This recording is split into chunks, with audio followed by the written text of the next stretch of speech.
오늘은 2021년 6월 30일입니다. 수요일입니다.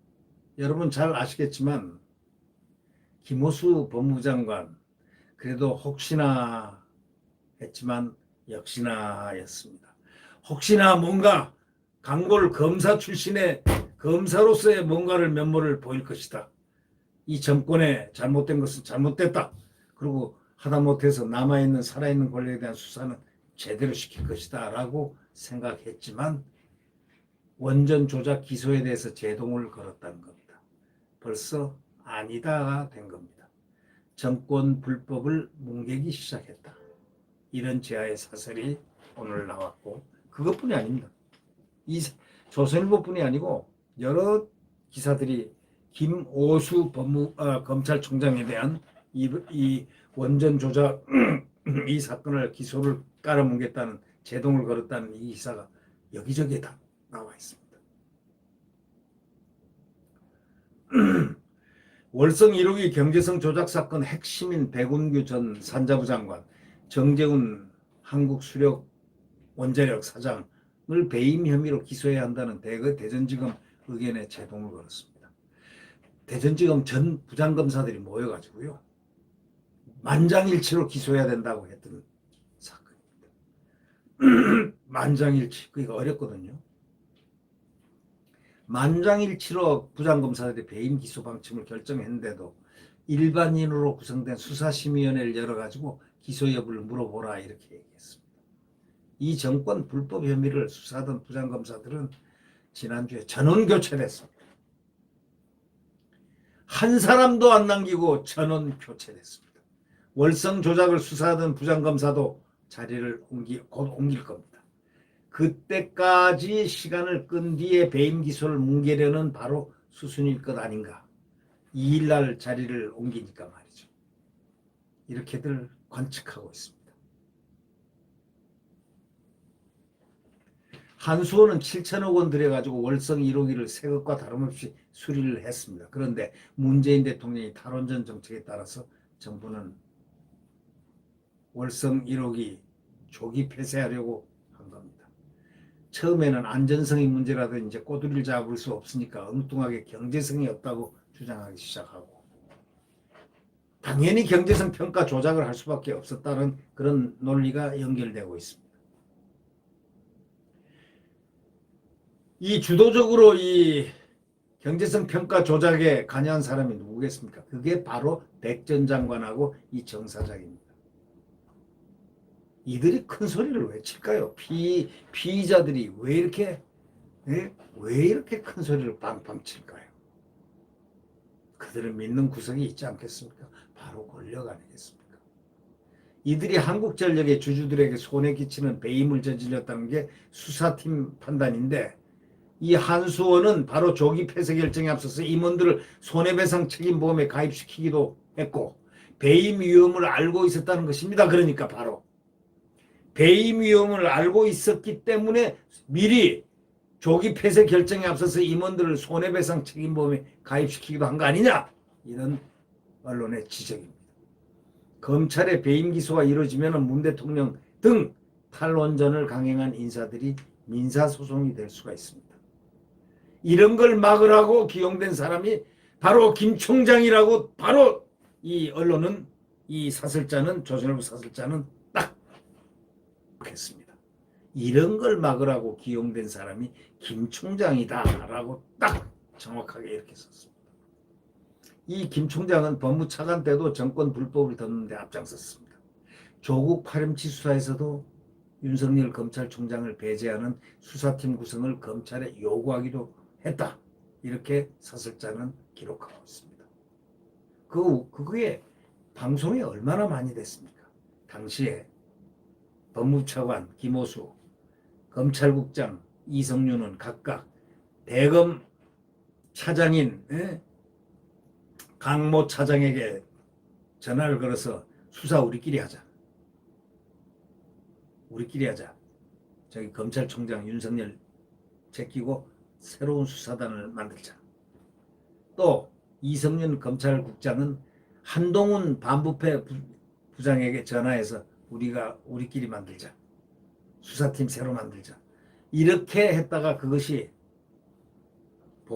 윤석열 청장에 보고되고 검찰에서는 대노가하고 대파도가 일어난 적이 있었던, 바로 그것을 연상시키는데 그 주인공이었던 법무차관이 바로 김오수였다는 그 역사적 사건을, 지금 역사적 그의 입장을, 상황을 지금 설명하는 것입니다. 문 대통령은 감사원이 정권 최대의 불법 중 하나인 월성 조작 사건을 감사하니까 김오수 씨를 감사위원회 보내려고 수차례 시도했지만 이 원전 감사를 하고 있었던 최재형 감사원장이 완강히 2번에 걸쳐서 감사위원을 청와대 요구를 받아들이지 않았습니다. 거절했습니다. 김 총장은 정권 불법 수사는 그때, 그러니까 김 총장이 감사위원이 될 뻔했죠. 근데 2번이나 안 됐죠. 김 총장은 정권 불법 수사는 사실상 청와대 가지 말라면 안 하겠다는 식의 개혁안을 대통령에 올린 바로 그 사람이랍니다. 청와대의 울산시장 선거 개입 옵티머스 사건, 옵티머스 펀드 사기 사건, 채널A 소위 검언 유착 사건, 이 등등 이 정권 불법 수사에 전부 제동이 걸릴 가능성이 지금 크다고 이 언론은 굉장히 우려를 하고 있습니다. 근데 마지막에 이런 말을 쓰고 있습니다. 범죄를 덮으려는 것도 범죄 행위다. 이렇게 범죄를 덮으려는 것은 범죄 행위에 더 큰 범죄 행위가 되죠. 거짓말을 덮으려는 것은 더더욱이 큰 거짓말이 되는 거죠. 범죄를 덮으려는 것도 범죄 행위다. 이렇게 사설자는 엄중하게 경고하고 있습니다. 여러분 어떻게 생각하십니까? 어저께는 그래서 윤석열 총장이 한 이야기가 다시 리마인드 됩니다. 이런 내용들을 이렇게 보면서 말이죠. 윤 총장이 왜 부패하고 무능한 세력의 국민 약탈을 막아야 되는, 국민 약탈이라는 용어를 썼을까? 그러기 때문에 반드시 정권 교체해야 된다라는 필연성을 얘기했습니다. 이 약탈이라는 건 도덕질 아닙니까? 도적질. 이 부패하고 무능한 세력이 바로 국민 약탈을 지금 하고 있는데 그 약탈을 막아야 되지 않느냐. 국민의 모든 것을 약탈을 하고 있는데 이걸 막으려면 반드시 정권 교체를 해야 된다. 이 얘기가 설득력이 있었습니까? 없었습니까? 이 얘기를 듣고 국민들은 얼마나 많은 환호를 했습니까? 환호한 국민들이 엄청 많을 겁니다. 바로 대선 출마하면서 문재인에게 직격탄을 날린 바로 문정권은 대통령을 향한, 문정권은 문재인을 대신하는 얘기 아닙니까? 문정권에 직격탄을 날렸던 어제와 또 김오수 검찰총장과 여러 가지가 사건들이 오버랩됩니다. 국민들이 왜 윤석열 총장에 환호했을까요? 바로 그러한 키워드가 어저께 윤석열 총장 입에서 다 나왔습니다. 모두 다 나왔습니다. 역대 대선 후보가 이 출정식을 하는 선언문이라든가 이런 모든 것이 이렇게 전체 대한민국 언론을 뒤덮은 적이 단 한 번도 있었을까요? 글쎄, 야권에 있었던 전혀 정치 경험이 없는 검찰총장 출신이 어떻게 이렇게 전 대한민국을 떠들썩하게 했을까요? 그 이유가 뭘까요? 바로 그거는 국민이 공감하고 있는 공감대를 함께 선언했다는 바로 그런 뜻 아니겠습니까? 그러한 내용들을 선언했다는 것. 그렇기 때문에 국민들이 환호했다는 것. 그런 얘기가 되겠습니다. 이 정권 지금 몇 개월 안 남았습니다. 8개월, 9개월밖에 더 남았습니까? 뭐 물론 개월수로 5월달이지만은 그렇지 않습니다. 벌써 여권에서 말이죠. 대선 주자가 딱 결정이 되면은 대통령은 완전 힘이 다 빠집니다.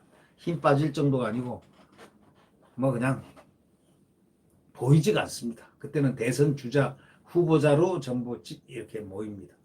지금 여기 야권에서도 지금 후보자 훌륭한 분들이 엄청 많습니다. 이 행렬들이 전부 다 이 경선을 통해서 자유경선을 통해서 소위 딱 한 사람을 뽑는 단일화 경선을 통해서 만약에 대통령을 뽑아놓으면은 그때 대통령 후보를 뽑아놓으면은 어떨까 흥미진진하고 희망진진할 것 같은 그런 느낌이 듭니다. 네. 자, 지금도 암흑의 세계에 우리는 놓여 있습니다. 8개월 남아 있습니다. 이 터널을 잘 지나야 됩니다. 흔히 마지막에 잘해야 됩니다. 이 과거에는 군의 전역을 앞두고 지금은 뭐 이 병영이 너무나 자유롭고 뭐 핸드폰도 할 정도가 되고 뭐 이러니까 이건 병영도 아니죠. 이거는 군은 이렇게 돼서 문란해져서는 안 됩니다. 지금 군 상당히 문란합니다. 군기가 확립이 안 돼 있습니다. 군이 왜 이렇게 됐을까요? 소대장 말을 안 듣고 계급 구조를 무시하고 병사들이 아저씨를 하고 호칭을 갖다가 또 경례도 잘 안 하고 이 군이 왜 이렇게 문란해졌을까요? 이 대한민국 군처럼 강군이 없었습니다. 이게 국가 안보를 지금 적을 앞에 바로 앞에 몇 킬로 앞에 두고 있는 우리 대한민국이 왜 군이 이렇게 됐겠습니까? 이것은 정권 탓입니다. 이거는 이 정권이 그렇게 만드는 겁니다. 대통령이 통수권자가 군기 확립하라 하고 한마디만 해도 그냥 쫙 군기가 확립되는 겁니다. 근데 그 말을 절대 안 하고 있습니다. 왜 그럴까요? 왜 그럴까요? 그걸 국민들이 잘 모르죠. 저도 잘 모르겠습니다. 왜 가만 놔둘까요? 네. 이런 모든 것들, 그래서 결국은 윤석열 총장이 부패하고 무능 세력이 국민 약탈을 하고 있다는, 그러면서 이 정권을 그걸 막아야 되지, 약탈을 막아야 되지 않느냐, 그래서 반드시 정권 교체해야 된다는 그런 논리를 제공하고 있습니다. 네. 네, 구독 버튼과 엄지를 눌러주시면 감사하겠습니다. 내일 대한민국 자유민주주의와 시장경제가 활성화되는 정말 멋들어진 과거의 대한민국이 새로운 대한민국과 함께 만날 것입니다. 과거라는 건 문재인 정권의 4년은 아닙니다. 그 문재인 4년의 정권은 대한민국이라기보다 대통령이 얘기했듯이 우리가 경험해보지 못한 전혀 새로운 나라였습니다. 맞지 않습니까? 전혀 새로운 나라를 만들겠다고 했습니다. 과거에 있었던 자유민주주의와 시장경제가 펄펄 넘쳤던 그 대한민국, 내일 새벽 그 태양은 떠오릅니다. 네, 여러분 안녕히 계십시오.